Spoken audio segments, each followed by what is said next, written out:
host, DarkwingDubb.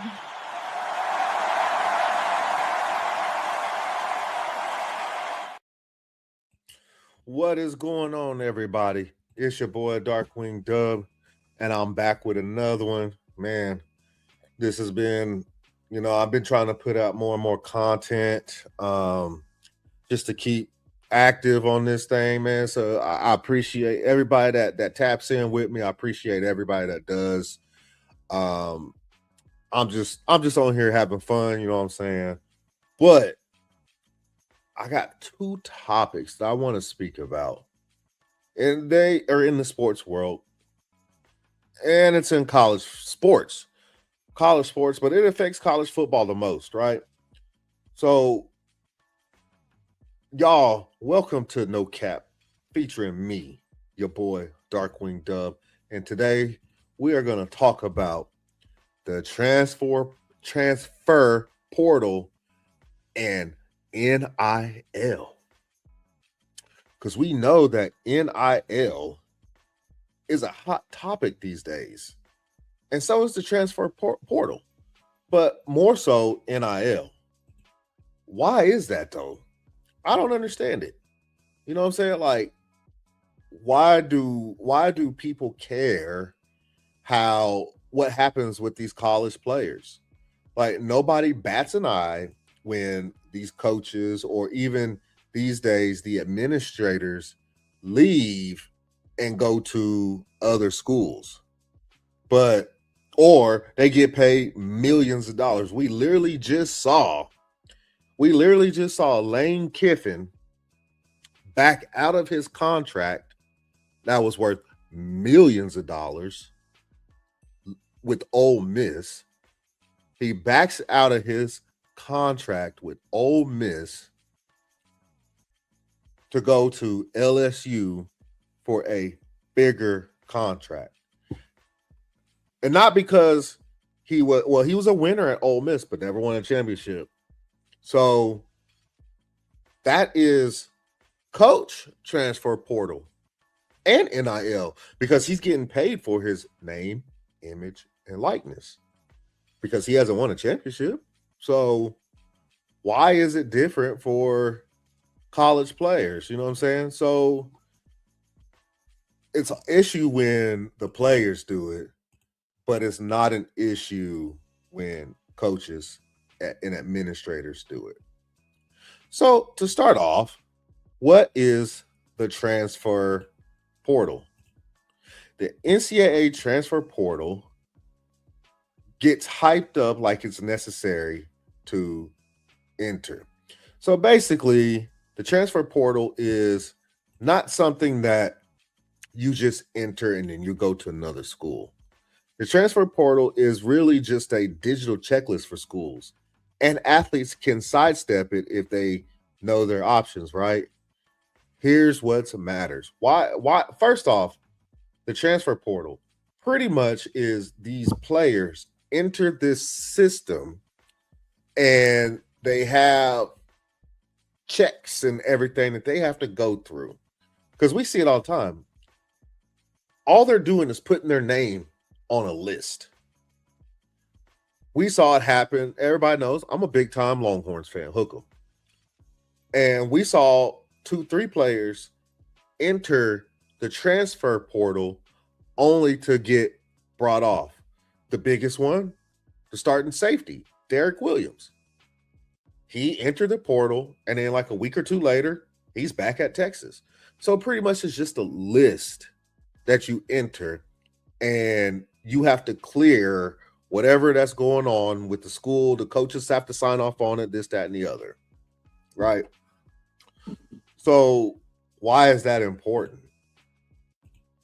Because the players are really calling the shots. How are the players calling the shots, right? So it says here that, trying to make it bigger. First off, it's not legally binding. The portal isn't some contract. It's optional, not required. So, like I said, as a Texas fan, people have been trying to get Arch to enter the portal. He's choosing not to, right? So, as a college athlete, switching schools works just like any other student. The portal is there for coaches and convenience, not to hold you back. It's easy to bypass. So why schools push the portal? Well, you know what I'm saying? Like, again, I use Texas as the example because I'm a big time Texas fan. Parker Livingston, another guy. You know what I'm saying? He left Texas when Cam Coleman came calling. But what he's saying is that he was pretty much pushed out. That's what he said. He was pretty much pushed out. So he had an agent. As we saw, he said that if it wasn't for his agent, he would actually still be at Texas. But everybody was saying that he was pushed out. Come to only find out that the only reason why he left is because his agent told him to. So it's not really even the players that is pushing the portal. It's agents, it's coaches, because we've seen players leave because coach didn't think that he would see any PT, right? He or she, because it happens in female sports too. Well, if it's soccer, basketball, softball, whatever, these coaches are pushing the portal, right? Because if they don't feel like these players are going to see time with the team that they're at, the coaches are pushing them to enter the portal, to hopefully get somewhere where they're going to see more playing time. I wouldn't say Parker Livingston was that person, especially since DeAndre Moore also left. So you get Cam Coleman as wide receiver 1. You get Ryan Wingo as wide receiver 2. You get Emmett Mosley as wide receiver 3. And then everything else is up in the air. So he was going to get PT. He was one of the few wide receivers that Arch could really lean on. Everybody had a case of the yips or the drops, as you want to call it. But he was one of the ones that you could really rely on. But why did Cam Coleman come a calling? Don't play with me. Y'all know why Cam Coleman came to Texas. Look at the receivers that Steve Sarkisian has put in the NFL. And this is why the transfer portal is a good thing. Okay, Cam Coleman, he had 2 good years. Freshman and sophomore years were good at Auburn. But he felt like he needed to get to the next level. So you go to a school that's going to help you get to the next level. Now, if I'm being honest, I might look at Ohio State. I mean, right now they are wide receiver U. Might look at Ohio State. But Texas is right there. Maybe not at the level of Ohio State, but they're not far behind. And then you don't have to move all the way up north. You still stay kind of in the South. Austin, Texas. He's from Alabama. So it works out for him. But I mean, that's what the portal is for, to get you to the next level. Because a lot of these players, they see themselves going to the NFL. They see themselves going to the NFL. And a lot of them feel like the only way to get to the NFL is go to a different school. And this is why they have the transfer portal. So it's not a gatekeeper. Picture the transfer portal as an online free agent board. Exactly. It's free agency for college sports. Free agency for college sports. So I mean, that's a good way to look at it. It really is. And we saw it in softball. Who that big time pitcher from Stanford that transferred to Texas Tech. I mean, so we see it in women's sports all the time. So that's pretty much all it is. It's a free agency for college sports. You go elsewhere. Or you stay with the same team. Like I said, we've seen players enter the portal and then come back out and stay with this team, right? So just don't fall for the hype of the transfer portal. Don't. You can't. You can't afford to fall for the hype with the transfer portal. You know what I'm saying? Basically, what it's saying is the transfer portal is basically smoke and mirrors when it comes to your rights. Want to change schools? Do your homework. Protect your scholarships. Don't let anyone convince you your stock. The portal can be a tool, but it's not the only path. So basically what it's saying is you can go to the portal. But your grades have to match. And I do believe like a lot of these players' grades match. So the next question I have is the transfer portal hurting high school recruiting? Yes and no. Because before the portal, if you transferred, you had to sit out a year. So the team is still looking to fill a position per se, right? But in this case with the portal, you come in to a school, decide you don't want to be there, and you transfer. Now you can play right away. We've seen Cam Coleman on the football field, on the football field practicing for spring practice, what's going on right now. We've seen Cam Coleman on the field. So now you can come in and play right after a transfer. So I would say in that sense, yes, because now these high school players are not guaranteed to come in and play right off the bat as freshmen, because the transfers are probably going to get first priority because of why?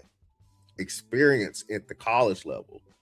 Now, there are some freak athletes out there that, hey, you can't deny them. Like, again, I'm going to Texas. I'm a Texas fan. Colin Simmons was a starter as a freshman. Jeremiah Smith, best wide receiver in college football as a freshman. So sometimes you can't deny these freshmen. Now, how I think it's not hurting is because if the school does it right,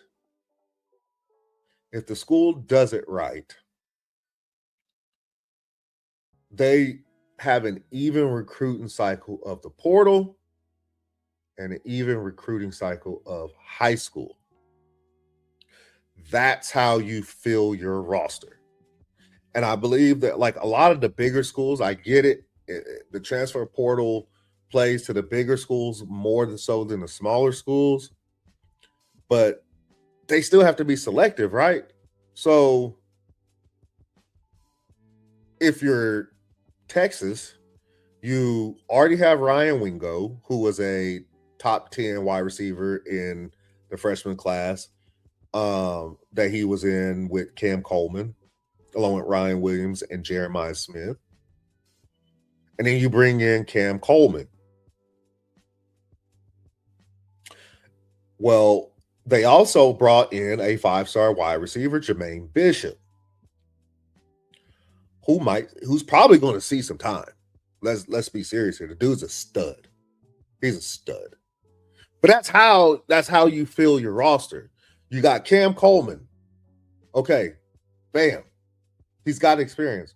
But we're also going to bring in this freshman, Jermaine Bishop. Now he's getting to learn from Ryan Wingo and Cam Coleman, and he's not being pushed out on the field if he's not ready. The same thing happened with Anthony Hill when he came in. he was mainly a pass rusher, as we saw when Texas played Alabama in Tuscaloosa. Anthony Hill's first year, he was mainly there to chase after Jalen Milroe. So, and he had the speed to do so. So why not put him in that situation? So, but he got to learn from Jalen Ford and David Benda. Texas fans, y'all know who I'm talking about when I say these names. So you recruit both to fill your roster. Just like they did with the defensive line last year. You bring in 5-star Justice Terry, but you also bringing in what ended up to be, I believe, a second-team All-SEC player in Hero Canoe. So it's even. It's even. Now, what can we do to fix the transfer portal? There are a lot of players out there that transfer over and over and over and over and over and over. Personally, I think there needs to be a limit on how many times you transfer. If you transfer, let's say, more than 2 times, and the next time you try to transfer, you have to sit out. Or you get 1 free transfer, and if you transfer again, you have to sit out. There has to be a cap put on the transfer portal. Now, will they do that? I doubt it. But I feel like that's the way you fix it. That's why you keep leaving it fair for some of the smaller schools that don't have what we're going to talk about here in a few, the NIL to pay some of these other players. To me, that's how you fix the transfer portal. Now, what did I just bring up? This has been a huge topic, to the point to where numbnuts in chief, Donald Trump, thinks that executive order is going to fix. Number one, I'd like to point out to everybody, executive order is not law. So no matter what he puts in an executive order, it can only be enforced while he's in office. Because the next person that takes office, if they want to, they can that executive order, just like he did a bunch of Joe Biden's. So executive orders really don't mean much. But it will mean much if he does. It will mean a lot if he does do what he wants to do. And the fact that some of these coaches like Urban Meyer and Nick Saban are speaking out on this, please. Y'all must think we idiots. Y'all must think that we some straight up fools. Like, we don't know that Urban Meyer, Pete Carroll, Nick Saban, Les Miles, Mac Brown, Bob Stoops, all these big-time college coaches, y'all don't think that we didn't know that you were probably paying these players under the table. Ain't that why Reggie Bush got in trouble? I mean, it might have just been AI. I don't know. It's probably true, though. But I could have sworn it was Trent Richardson that came out and said that Nick Saban paid him $10,000. It's pretty rich coming from coaches that we know we're paying these players. You don't think we knew that? I mean, come on. We're not idiots.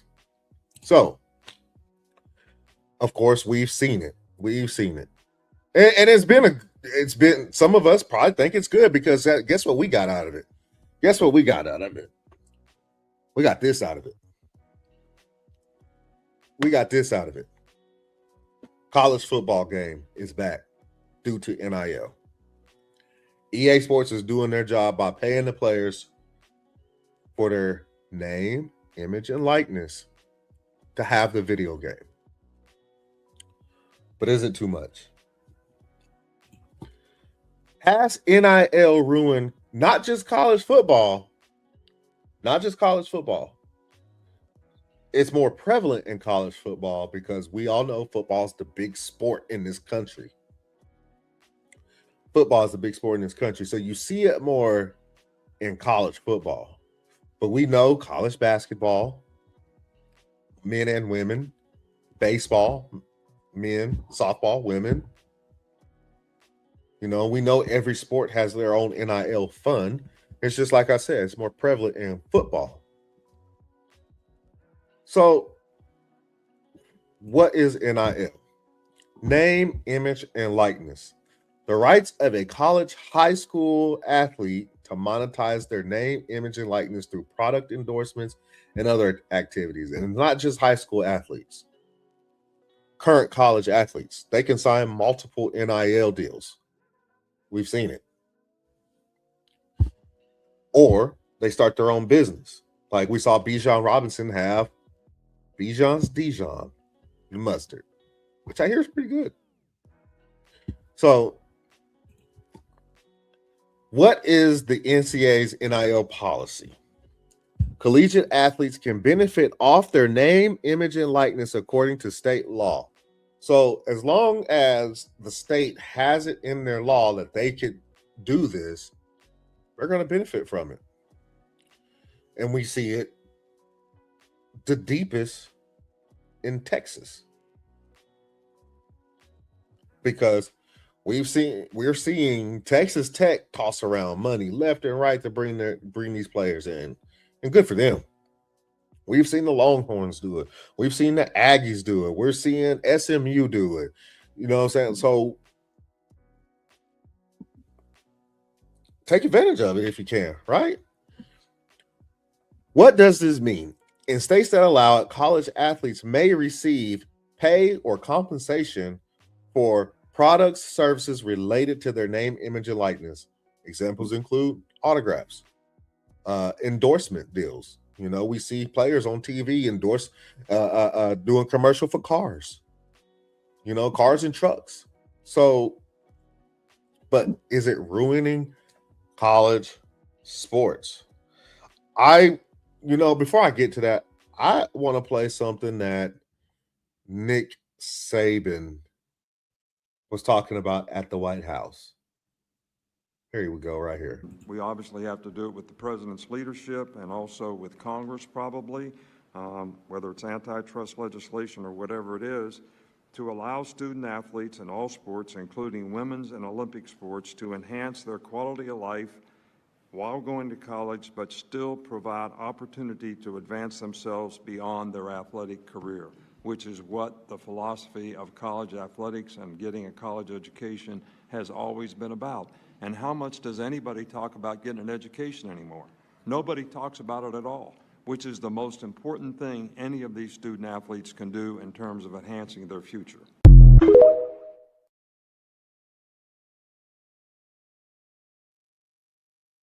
Bullshit. I call bullshit. I call bullshit. Because if education was so important, how the hell were you consistently getting the number one class year after year after year after year? Again, like I said before I started talking about NIL, do you think we're dumb? We know that you were paying these players under the table. There's no way you were not. He's not the only one.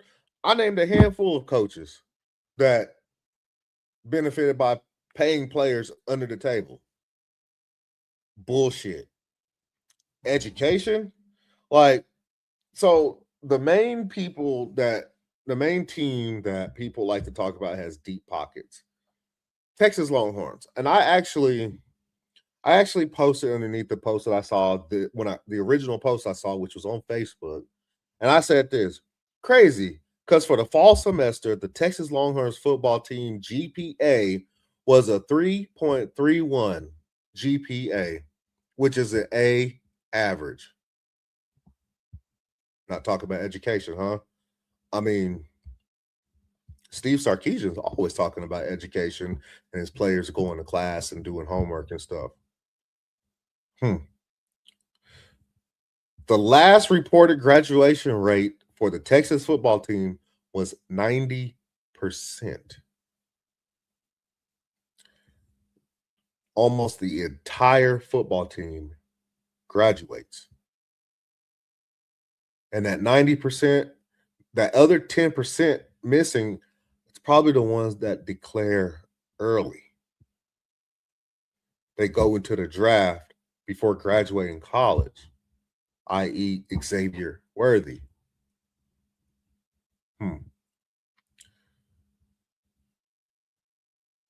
Saying all that, this is also the same school people say has the deepest pockets in the country. So don't use education as an excuse. Just say you don't want to pay the players. And that's all it boils down to. That is really all it boils down to. They do not want to pay the players, which is rich coming from Nick Saban and Urban Meyer, who we know that were the ones that were there. Education is not important because they don't talk about it, or are you just trying to push an agenda for this dumbass in office? That's what it sounds like. It sounds like you're trying to push an agenda. We're not dumb. NIL has done nothing but put money in the players' pockets the right way instead of under the table like we know you were doing, Nick Saban. We know for a fucking fact that Nick Saban was paying these players under the table. So instead of paying them under the table, which is how you were getting your number one classes, now they're actually being paid the right way. And that bothers you. And that's why you stopped coaching, because you were not able to keep getting those same players once NIL took over. And that's why you retired. That's the real reason why you retired, because you were not able to keep up. Now other schools were catching up to you because you were not able to take advantage. Crazy how that works, right? You were not able to take advantage, so your ass grabbed your ball and went home. You took your ball and went home because you could not keep up. How sad is that? A lot of people say you're the greatest of all time, which you are. I'll give that to you. You are. But you quit coaching because you couldn't keep up with the rest of the country.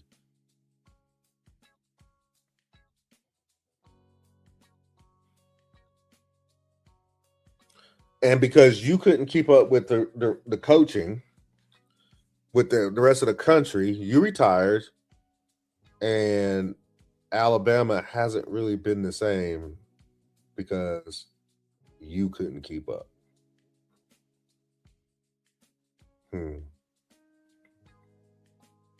Now we're seeing teams like Washington come in and, having good seasons. The bigger boys are now the top players are being spread all over the place instead of going to a handful of schools. And look at Indiana. NIL has helped people like Indiana. The transfer portal has helped teams like Indiana. Along with having excellent, it's crazy. You can be an excellent coach and still take advantage of the transfer portal and NIL. Indiana. NIL isn't ruining college sports. The transfer portal, I'm sorry, I don't agree with this, but I just picked this out. The transfer portal is ruining college sports. At no other level of sports can athletes just up and leave their team for a new one. So this is what I mean. NIL isn't ruining college sports. It's actually helping teams like Indiana. Indiana was in the dumps for decades. They just won the chip.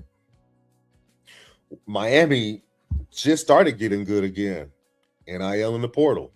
Please explain to me how the portal is hurting college sports too. The portal's helping. Again, some of these 5-star players that get recruited to these bigger schools and they're not getting any PT, they leave They go to another school, and they help that team. Fernando Mendoza wanted to go to Miami, didn't get offered. Went to Cal to get his college career going. Ended up with Indiana, won a chip and a Heisman.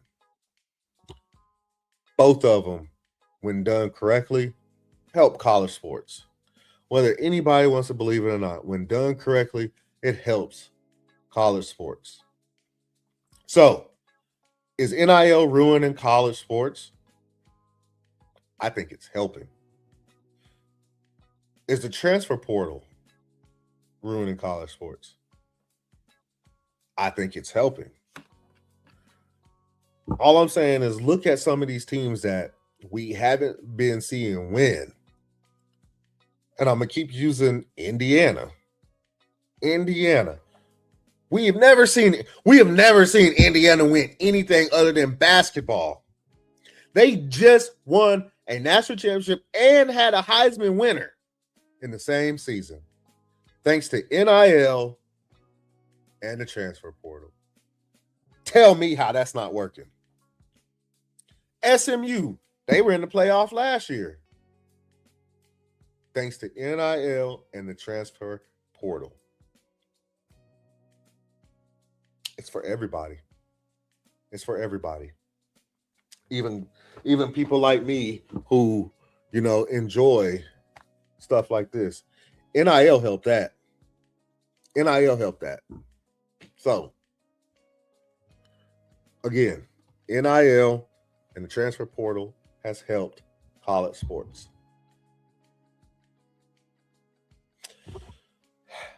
I finally got this off my chest because I think the argument that both or one of them are hurting.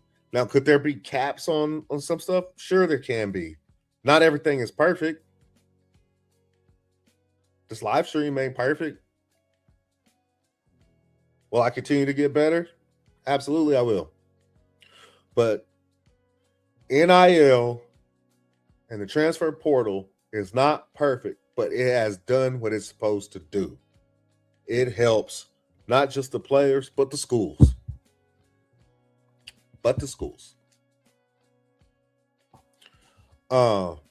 Indiana is going to be everybody's prime example of NIL and the transfer portal helping, because we've never seen Indiana win in anything other than basketball.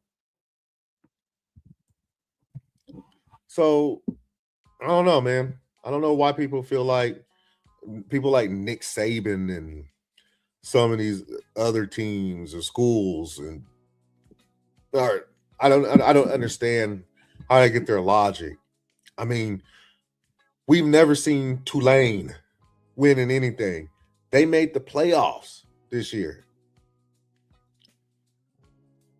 James Madison, they made the playoffs this year. James Madison actually gave Oregon a run for their money. Yes, Tulane got blown out. Yes, I get it. Tulane got blown out. But we're seeing teams getting chances that never had chances because of NIL and the transfer portal. So the answer to my question, and that's scrolling at the top here, has NIL and transfer portal ruined college sports? Abso-fucking-lutely not. And if you think it has, then I feel sorry for you. But anyway, I got it off my chest. I feel better now. I can sleep good at night. So y'all be on the lookout for my next show. It's going to be my Major League Baseball preseason show. Who does DarkwingDubb see winning the World Series this year? Y'all be on the lookout for that. Until then, man, y'all like, subscribe, share the show out. And until next time, your boy DarkwingDubb is outro.